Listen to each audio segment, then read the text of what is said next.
Hello नमस्कार दोस्तों।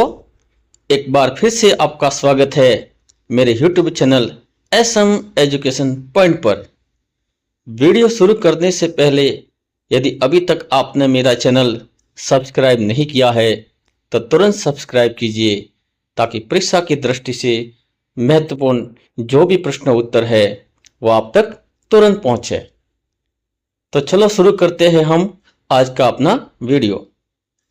आज का हमारा टॉपिक है कक्षा 10 की विज्ञान विषय का अध्याय रासायनिक अभिक्रिया एवं रासायनिक समीकरण। इस वीडियो में हम कुछ ऐसे महत्वपूर्ण प्रश्नों को हल करेंगे जो परीक्षा की दृष्टि से महत्वपूर्ण है। पहला प्रश्न,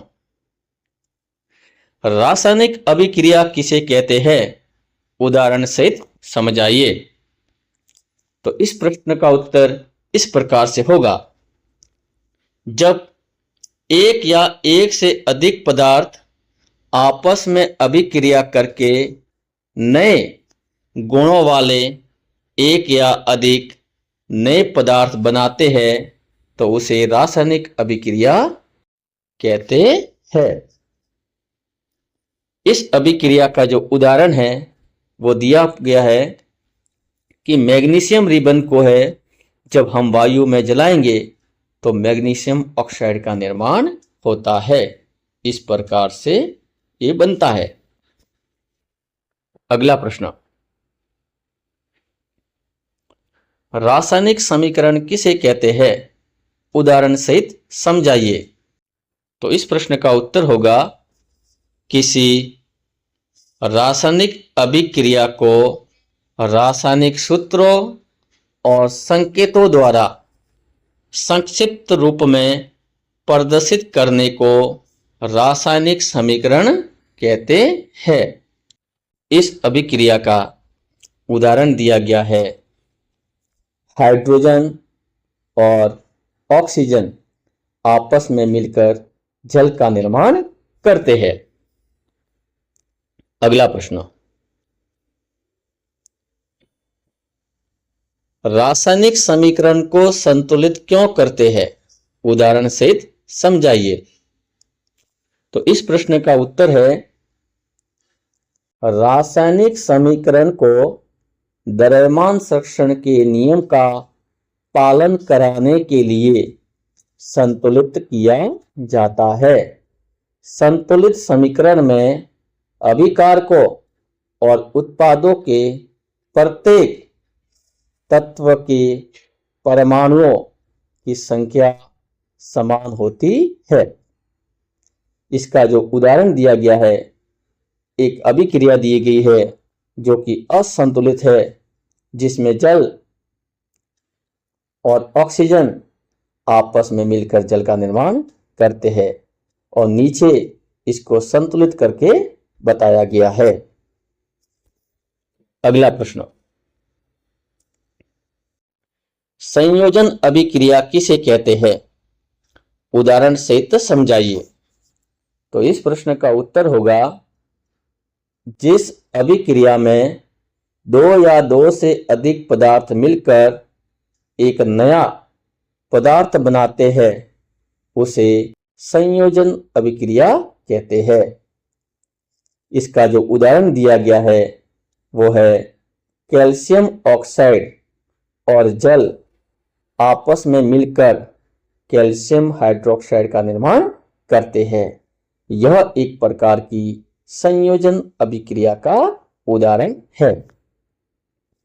अगला प्रश्न, प्रश्न संख्या 5, वियोजन अभिक्रिया किसे कहते हैं? उदाहरण सहित समझाइए। तो इस प्रश्न का उत्तर होगा, जिस अभिक्रिया में एक यौगिक टूटकर दो या दो से अधिक सरल पदार्थों में बदल जाता है उसे वियोजन अभिक्रिया कहते हैं।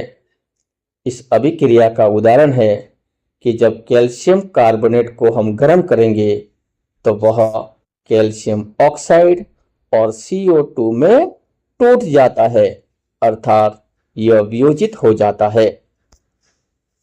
अगला प्रश्न, विस्थापन अभिक्रिया किसे कहते हैं? उदाहरण सहित समझाइए। तो इस प्रश्न का उत्तर होगा, जिस अभिक्रिया में अधिक अभिक्रियाशील तत्व किसी कम अभिक्रियाशील तत्व को उसके यौगिक से हटा देता है, उसे विस्थापन अभिक्रिया कहते हैं। इस अभिक्रिया का उदाहरण दिया गया है कि जब जिंक कॉपर सल्फेट के साथ अभिक्रिया करता है तो यह कॉपर सल्फेट में से सल्फेट को हटाकर जिंक सल्फेट बना देता है और साथ ही साथ जो कॉपर है वो विस्थापित हो जाता है। अर्थात इस अभिक्रिया में जिंक ने कॉपर को अपनी जगह से विस्थापित किया है। तो अतः यह विस्थापन अभिक्रिया का उदाहरण है। अगला प्रश्न, द्विविस्थापन अभिक्रिया किसे कहते हैं? उदाहरण सहित समझाइए। तो इस प्रश्न का उत्तर होगा, जिस अभिक्रिया में दो यौगिकों के आयनों का परस्पर आदान प्रदान होकर दो नए यौगिक बनते हैं, उसे द्विविस्थापन अभिक्रिया कहते हैं। इस अभिक्रिया में क्या होता है दोस्तों, कि जो दो यौगिक होंगे उन दो यौगिकों के जो आयन है वो परस्पर उनका आदान प्रदान होता है।